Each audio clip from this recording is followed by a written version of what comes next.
Hola, buenos días. Hoy vamos a empezar el capítulo 2, que habla sobre baterías o pilas o acumuladores. Bueno, vamos a hacer la introducción sencilla. Básicamente, ¿qué es un acumulador? Pues es un conjunto de elementos que acumulan electricidad y que el proceso de acumulación de electricidad se debe a una reacción electroquímica. Normalmente hablamos de una reacción de tipo redox, es decir, reducción-oxidación, donde hay un átomo que pierde un electrón y hay un átomo que gana un electrón. Por eso, en principio, hablamos de que dentro de la batería, pues es como si hubieran un depósito de cargas positivas en el lado izquierdo y un depósito de cargas negativas en el lado derecho. Por eso este es el terminal negativo y este es el positivo. Lo importante de esto es que, bueno, la reacción química se va produciendo mientras hayan átomos que puedan ir ejecutándose. Entonces, cuando se han agotado los componentes para hacer la reacción química, pues como si se agota la gasolina de una reacción de combustión, pues entonces se detiene y acaba la batería por agotarse. Entonces, bueno, importante de este proceso físico es hablar sobre o sea, lo que es el potencial de redox o potencial de reducción de oxidación. Es decir, que cuando se produce esta reacción, según el tipo de reacción química, pues hablaremos de un voltaje mayor o menor. Por ejemplo, según el tipo de reacción que se produzca, pues tendremos, por ejemplo, en las baterías de plomo, la reacción que se produce da una tensión de 2 voltios. En las de litio-ion 3,16 o 3,7 voltios y así sucesivamente. Entonces, si nosotros lo que queremos es hacer una batería, por ejemplo, de coche de 12 voltios, lo que tenemos que hacer es poner como 6 celdas o 6 elementos independientes en serie, de forma que lleguen a los 12, porque cada uno de ellos son 2 voltios.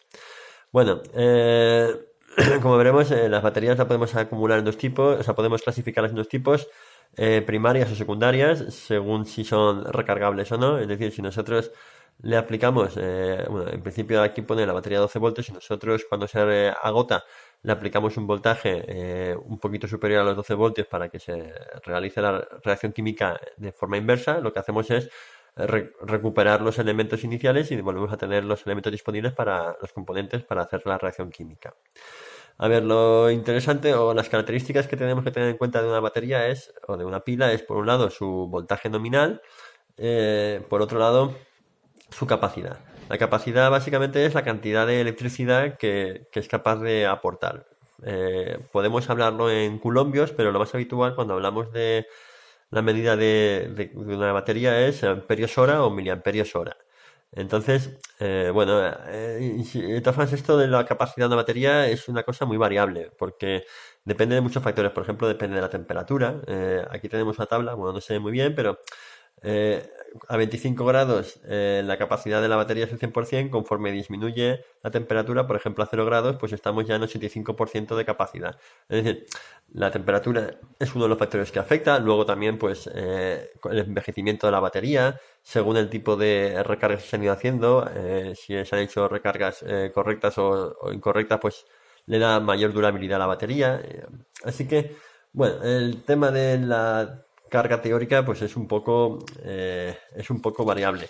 Incluso, claro, ¿qué significa que una batería se ha descargado? Bueno, si nosotros miramos la curva típica de una batería, vemos que conforme cuando está cargada tiene un cierto voltaje. Por ejemplo, en este caso el valor nominal es 3,17 de voltaje, pero fijaros que cuando está descargada da 3,4 o 3,5, y conforme se va descargando el voltaje va disminuyéndose poco a poco hasta que llega un momento en el que cae abruptamente. Entonces, claro, si nosotros marcamos 3 voltios como o sea, cuando la batería se ha descargado, pues tendremos una capacidad. Si lo marcamos como 2,8 o 2,6, pues tendremos un valor distinto.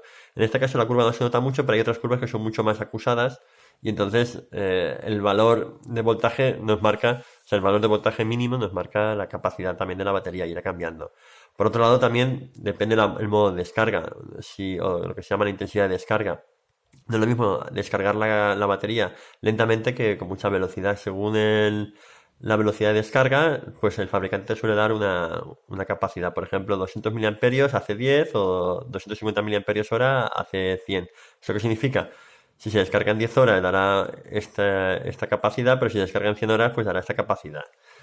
Bueno, insisto, el tema de la capacidad vemos que es una cosa un poco variable y que además también depende un poco de las condiciones de conservación y de mantenimiento de dichas baterías. Pero bueno, nos da una medida aproximada de lo que tenemos de, de- de capacidad de dar carga al circuito, ¿vale? Hasta que se descargue.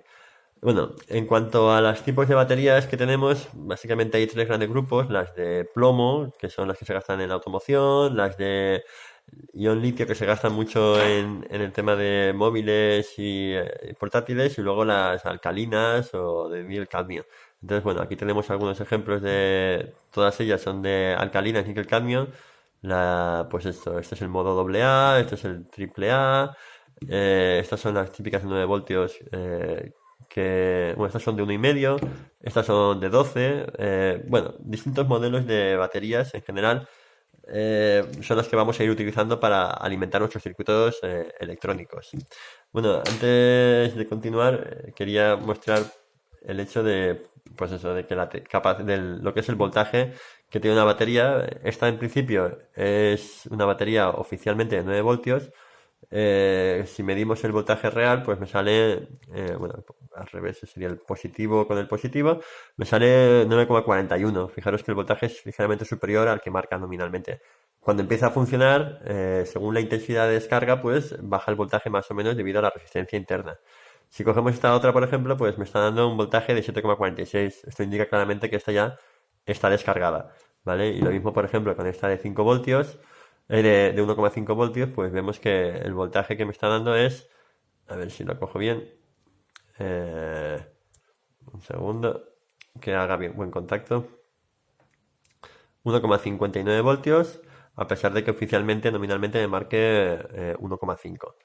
Bueno, seguimos viendo un poco las características o los tipos de baterías, como acabamos de decir. Las de plomo ácido, que son las de automoción típicas, que son bastante más baratas. La ventaja que tiene es que tienen una capacidad de intensidad de descarga muy grande para arrancar un motor de combustión. También se pueden gastar en fotovoltaica, aunque se gastan cada vez menos. Las de níquel cadmio son las que se han convertido luego en alcalinas, que están compuestas por eso, por un ánodo de cadmio y un electrolito de hidróxido de potasio.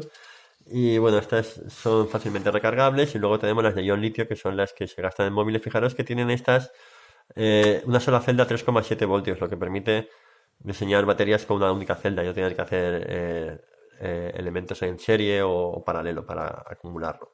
Bueno, aquí tenemos alguna tablita donde vemos un poco las características típicas de recarga, de autodescarga, de tensión por elemento que tienen algunos distintos, pues eso, de materiales según el tipo de material que se gasten. Bueno, vamos a ver un proceso interesante también, que es el tema de la recarga de baterías. Las baterías, para recargarlas, normalmente no se pueden simplemente meterle un voltaje. Bueno, se puede, pero el proceso de recarga típico que tenemos en las baterías es el siguiente. Nosotros tendremos nuevamente una etapa inicial de corriente constante y luego una etapa final de voltaje constante. Esto es más o menos la forma de que se recargan las baterías, todo tipo de baterías en general. Es decir, al principio lo que se hace es inyectar una corriente constante y limitada, y conforme esa corriente se va inyectando, el voltaje de la batería va incrementándose poco a poco, hasta que llega un punto en el que eh, ya ha cogido suficiente carga, y entonces lo que hacemos es limitar hasta cierto valor la corriente, el voltaje máximo que tiene. Y una vez llega a ese voltaje máximo, no debemos seguir metiéndole corriente constante y subiendo el voltaje, sino que mantenemos ahora el voltaje constante, y entonces la corriente va disminuyendo porque cada vez está ya más recargada. Bueno, la última parte no siempre es necesaria, que es el tema de la parte de explotación. Igual que inicialmente a veces también se hace una etapa de bulk. Y bueno, aquí tenemos un poco el procedimiento de recarga. Lo digo porque, a ver, cuando tenemos que diseñar un componente, un circuito electrónico, o tenemos que diseñar un proceso de recarga de batería, pues vemos que no es simplemente aplicarle un voltaje mayor del que tiene. O sea, por ejemplo, si quiero recargar esta, que son de 9 voltios, le pongo 9 voltios a la inversa y ya con esto se recarga. No, hay que hacer un procedimiento donde tenemos que, por un lado, limitar la corriente o limitar el voltaje simultáneamente para que el proceso se haga como toca. Bueno, aquí tenéis un poco explicado el procedimiento, pero yo creo que con estos conceptos básicos de baterías, en cuanto a sus características importantes, capacidad, tensión nominal, proceso de carga o descarga, etc., tenemos más o menos una información básica de cómo funcionan. Insisto, todo esto se puede ampliar muchísimo, puesto que a la tecnología de baterías y de distintos materiales nuevos y procesos de carga, descarga, de profundidad de descarga, según la aplicación, si es fotovoltaica, si es para móviles, si es para, cada uno tiene una tecnología, pues en general bastante compleja, pero bueno, con esto tenemos una idea más o menos general, que nos quede claro estos conceptos básicos. Y ya pasamos al siguiente punto.